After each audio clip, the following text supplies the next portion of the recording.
berbicara dengan sukacita. Sebab itu mari kita sambut kemenangan yang Tuhan sudah berikan bagi kita sebagai orang yang percaya. Sebab sebelum saya menyampaikan firman Tuhan, saya ingin mengajak saudara seiman, para pemirsa Jurnal TV, dimanapun saudara berada pada sore hari ini. Saya ajak saudara, kita sama-sama berdoa sebelum kita masuk dalam kebenaran firman Tuhan. Mari kita berdoa.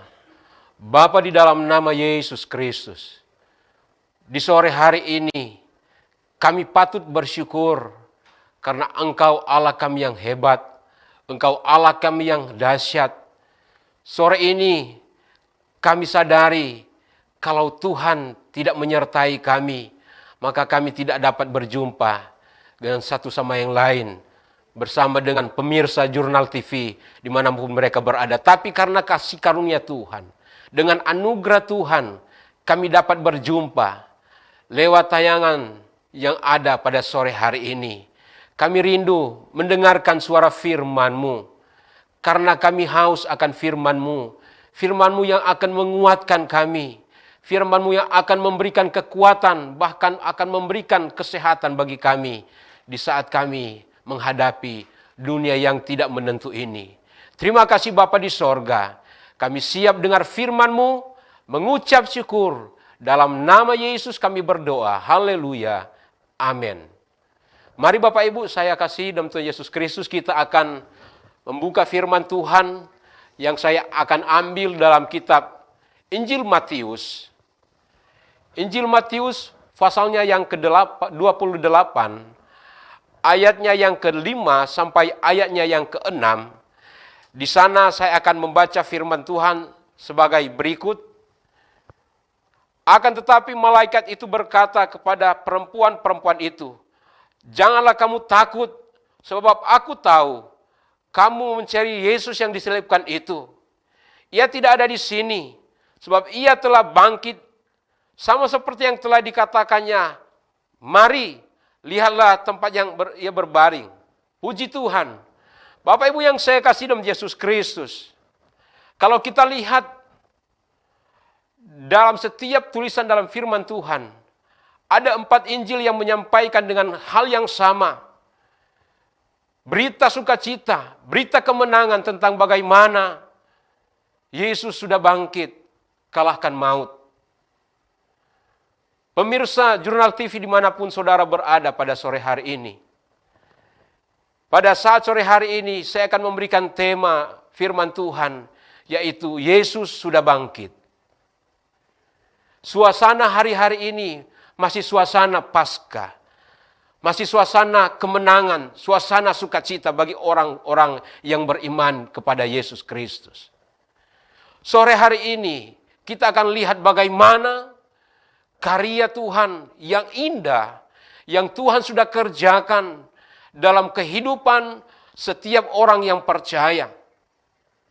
Sebab itu saudara, kalau kita lihat dalam pembacaan firman Tuhan pada sore hari ini, ada beberapa orang atau wanita datang di satu tempat di mana Yesus dikuburkan.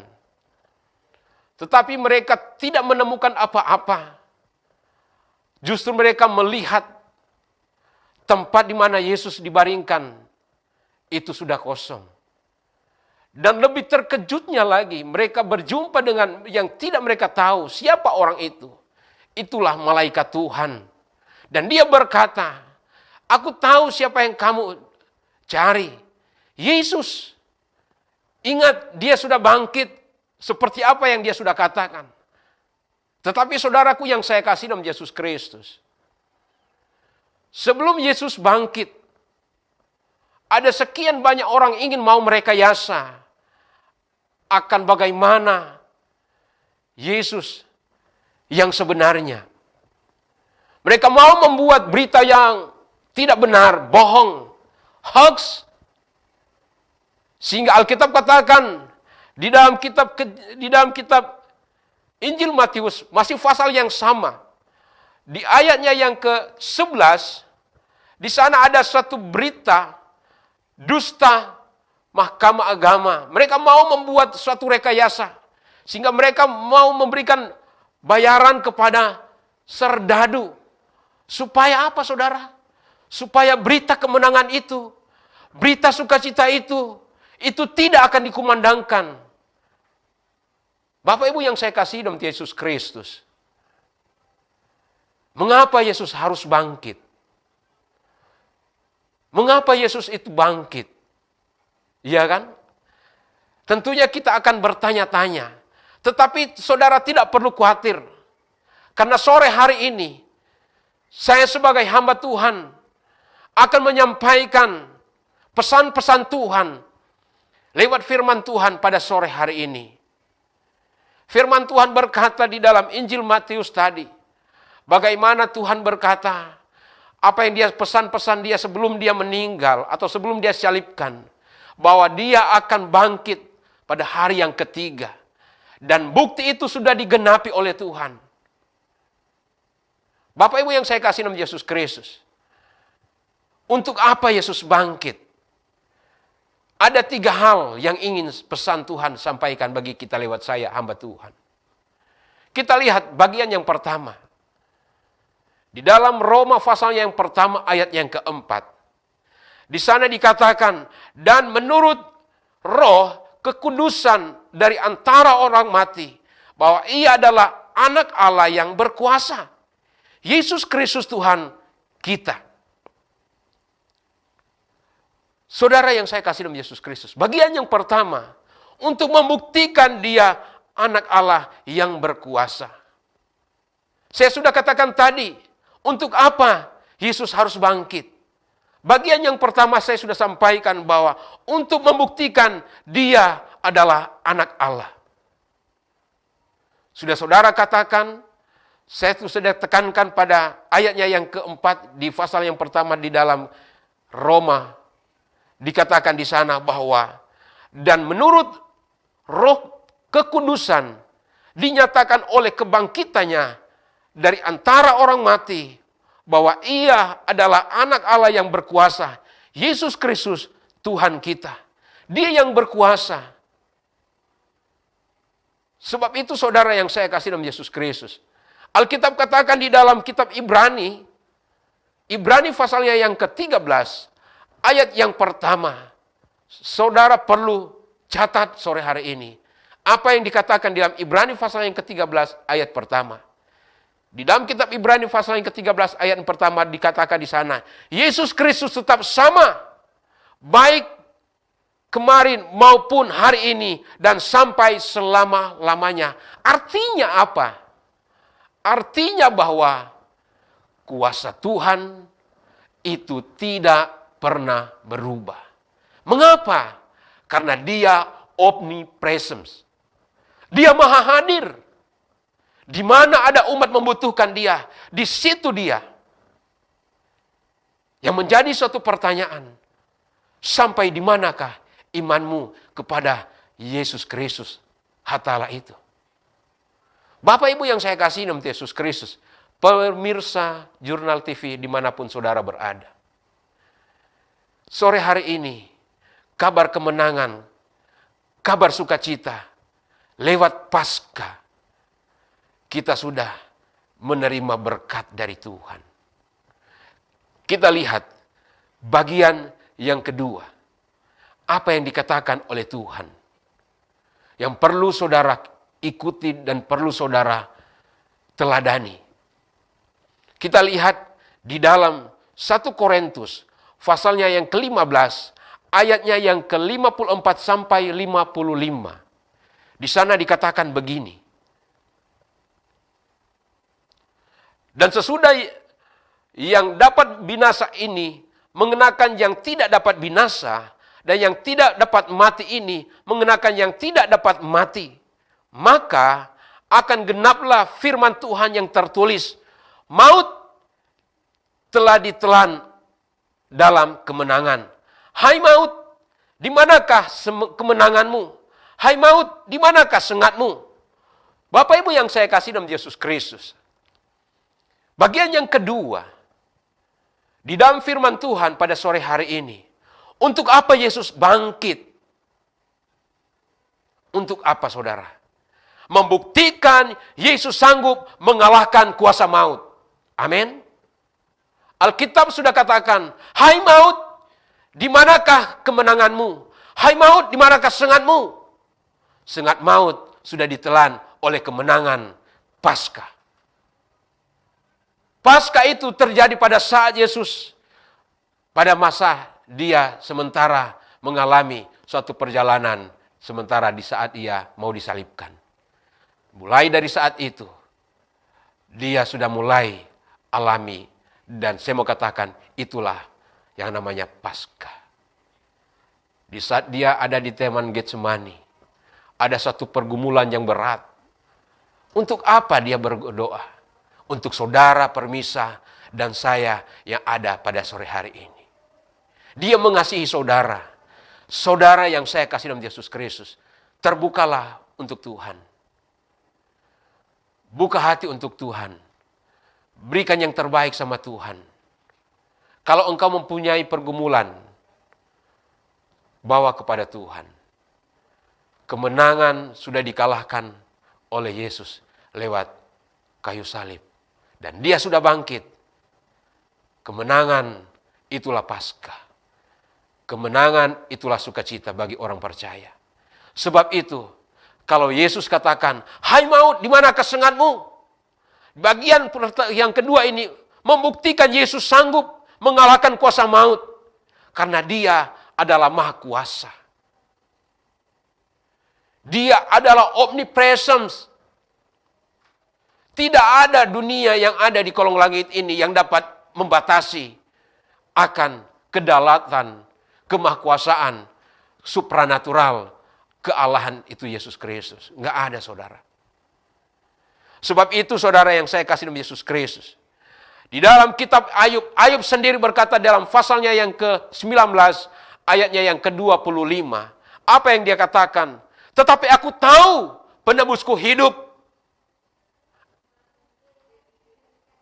Dan akhirnya ia akan bangkit di atas debu. Ayub sendiri berkata, dia tahu penembusnya hidup. Kalau dia adalah hidup, dulu, sekarang, sampai selamanya sama. Yesus hidup ada dalam kehidupan saudara dan saya sebagai orang percaya. Sebab itu, Bapak Ibu yang saya kasih dalam Yesus Kristus. Pesan yang ketiga, guna apa dan untuk apa Tuhan bangkit?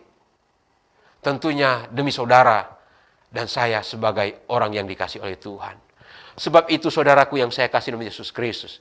Apa yang dikatakan di bagian yang ketiga saudara? Di bagian yang ketiga dikatakan di dalam Injil Yohanes pasal yang ke-11 ayat 25 sampai ayatnya yang ke-26. Dikatakan apa di sana? Mari saudara, saya akan baca. Jawab Yesus, akulah kebangkitan dan hidup. Barang siapa percaya kepadaku, ia akan hidup walaupun ia sudah mati. Dan setiap orang yang hidup dan yang percaya kepadaku tidak akan mati.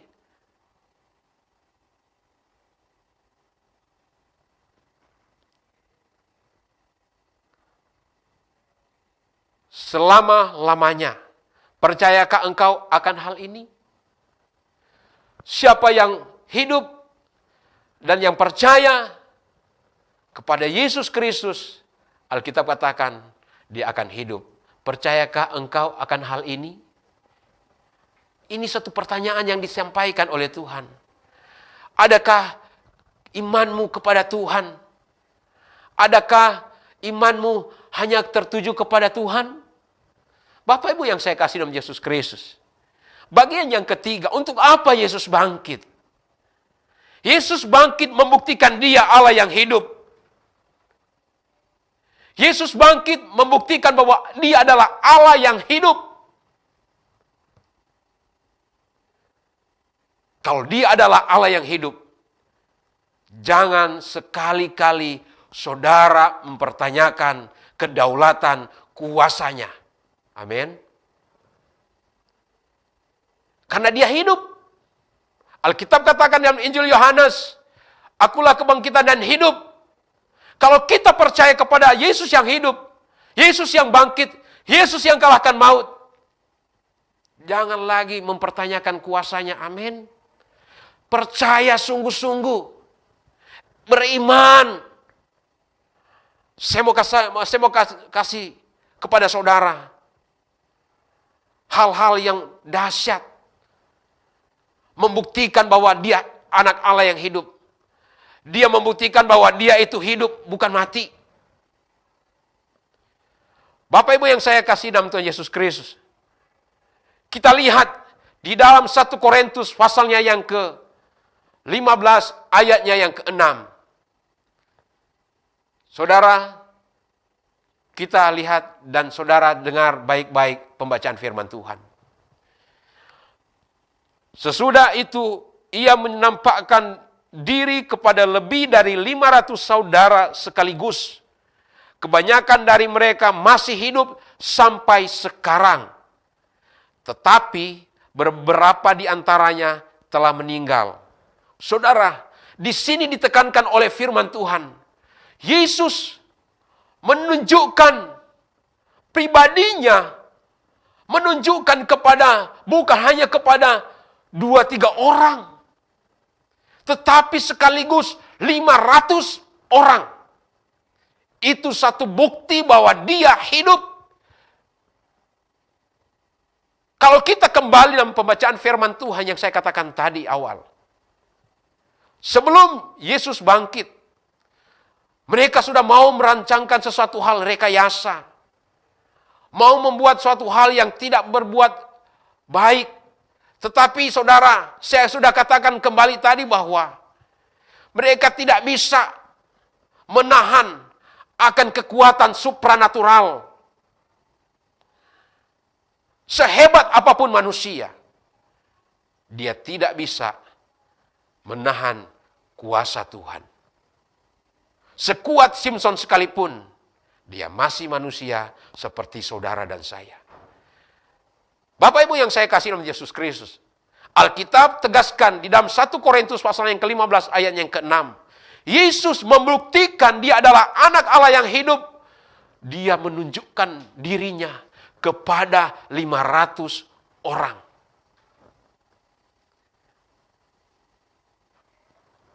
Saudara lihat, apalagi yang saya akan sampaikan.